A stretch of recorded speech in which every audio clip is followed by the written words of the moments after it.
Thank you for having me today to speak to you about faith in action. And I have asked that we start with showing a video. This video really sums up what faith in action means, not only to the people that we provide services to, but their families also. And I do need to say that the gentleman in the video has passed away. He was a favorite of all the drivers because he was so kind and sweet and appreciative. So I'll give you... Go ahead.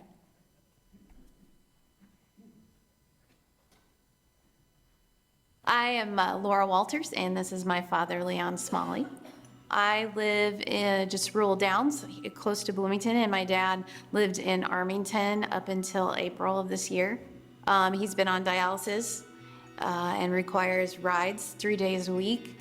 And so with moving him to Bloomington, we contacted Faith in Action to see if they could provide the rides for him to his appointments. Hi, my name is Heather Boston, and I got involved with Faith in Action back in February. They came to my church. I've been a stay-at-home mom for 24 years. I homeschooled my kids for 15. They're both grown now. And about the last year and a half, I've been trying to just figure out what I want to do. So I thought I have lots of time. So I think this is a great fit for me because it's flexible with my schedule. I can't drive, I can't see, so Faith in Action was a way I could get a dialysis every Monday, Wednesday, and Friday. I called Faith in Action, to tell them what my dad's needs were, to see if they were going to be able to meet those needs. And, they thought they would give him priority because of the level of care that he needs and, the treatments that he needs. I was walking through Walmart one day, and the Faith in Action called me, and they wanted to know if I could take this guy for a ride. So when I got home, I got onto the Faith in Action software and noticed that Leon Smalley's name was the person that needed a ride. And I was like, oh my gosh, I will do this. I don't believe that I had heard back from them yet, but I heard from my very good friend, Heather Boston, who I have known since I was in the 2nd grade. And she said, you're never going to believe this, but I'm going to start taking your dad. And she couldn't believe it either because her dad had just signed up for Faith in Action. And so she just told me that she went out and tried to pick up as many rides as she could, and she continues to do that. And what a great relief that was. And she and I hadn't talked in a while just because, you lose touch. And when she reached out to me, it just was another connection for us to reconnect with each other. I was surprised, but I was happy and see her all grown up, and what wonderful growth she has. Actually, it means the world to me to know that my time that I have, that I could do anything with, that I'm helping a family that I know that truly, truly does need it or whatever. I know they all work full time, and there's really no way that they actually could do this. And so I really do try to take as many rides. I've even kind of, because my schedule is flexible, when I notice that he doesn't get a ride, I will figure out my schedule so he does get a ride, because I know how important it is for Leon to get to dialysis. Faith in Action is just an organization that I just can't imagine it not being available to our family. They're very easy to work with. They're very accommodating. They're very kind. Every time I call, they're very helpful in trying to get the rides that my dad needs. It is amazing the feeling that you get on the inside of what you're doing to helping other people, and really being a Christ follower. That's what we're supposed to serve. To have the service 3 times a week and even other appointments that need to be made, it's just amazing that we have that service for him, that I don't have to take off work or figure out other options for him. So to have that kind of service is just amazing. I really just want to pour my heart and soul into people. And so I love it that I was able to interact with Faith in Action.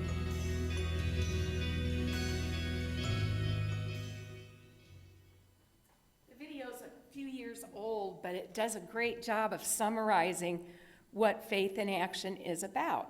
So I'll tell you a little bit about our mission first and how we started.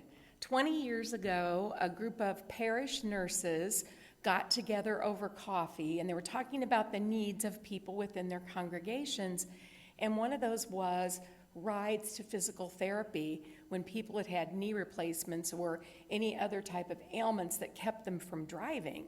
And so they thought, well, this we can get this started, and it could be a small thing.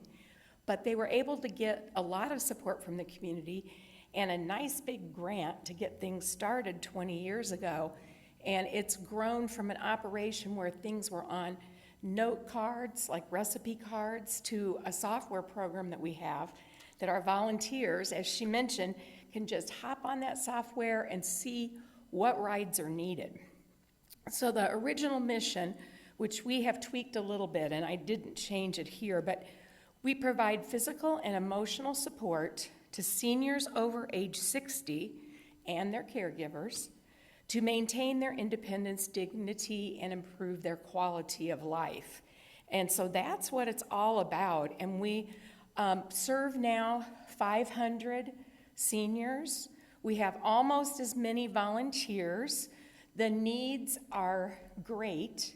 I'm sure you know just from reading and talking to people that we have many seniors in this community who are living on less than $600 a month. And they can't, even if they could drive, they can't afford a car, insurance, license plates, and so on. So that's why we're here, is to help people with no transportation so they can get to their health care appointments, but also shop for groceries, go to food pantries, and pharmacies. We also address the huge need for social isolation by providing friendly calls and friendly visits. And we accomplish this through a huge network of volunteers, through working with congregations, sponsors, and community organizations.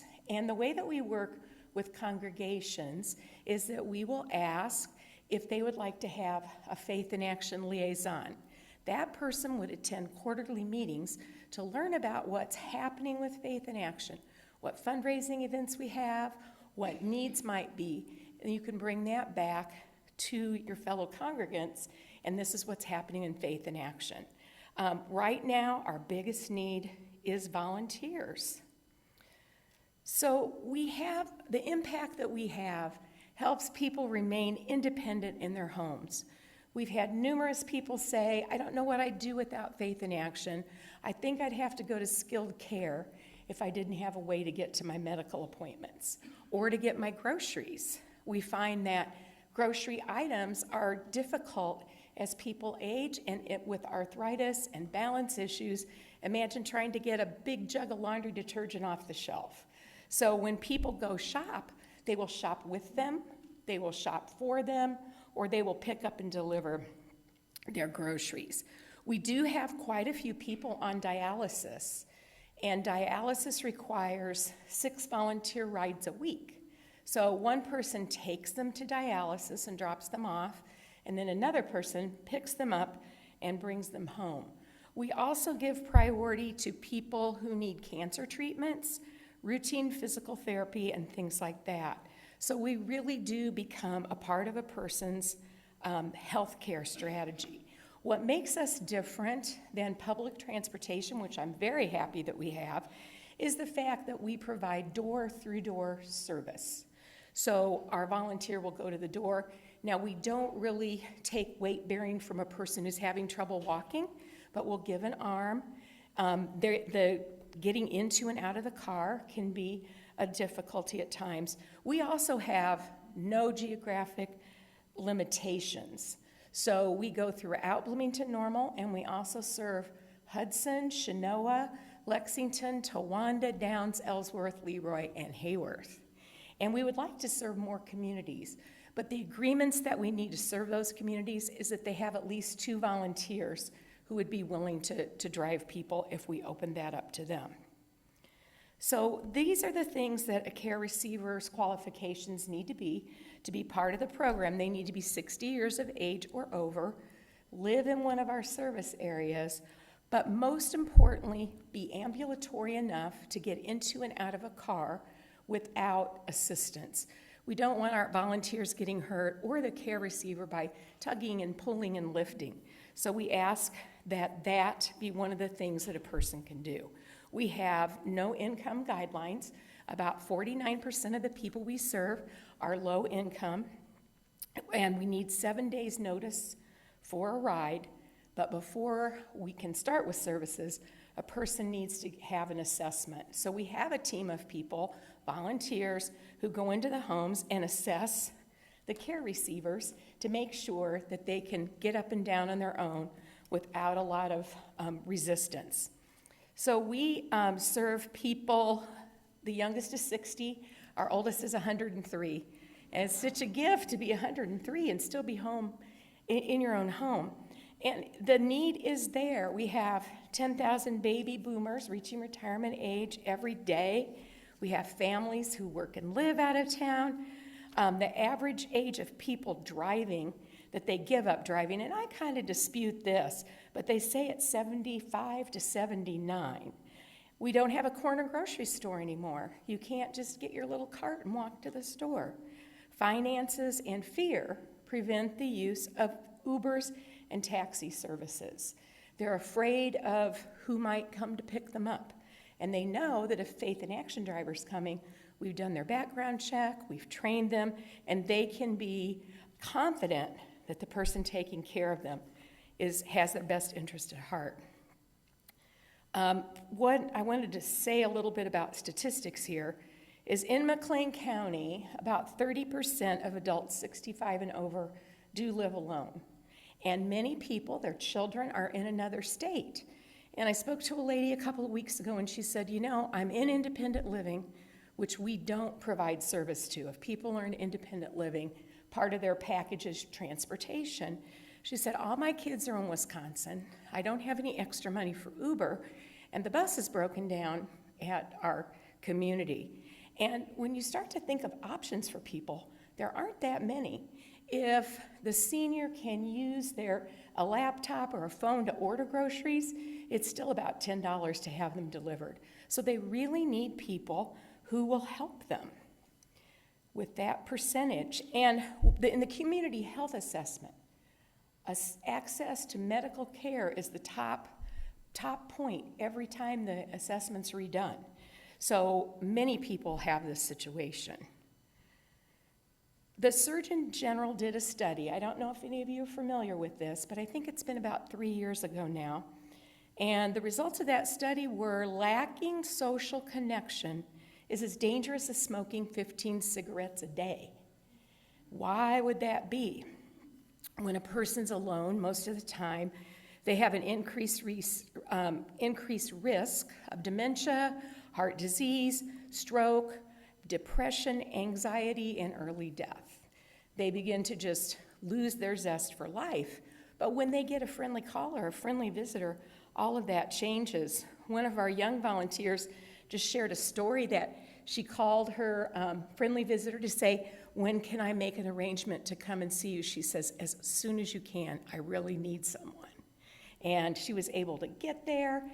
She happens to have a little boy that's 2 or 3. She took her son on those visits. And of course, the care receiver loved it, and they became very good friends.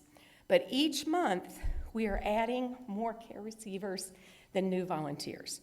So that's one of the things we need. We're also increasing what we call quality of life rides or non-medical rides, because you need to go more places than just the grocery store and the doctor.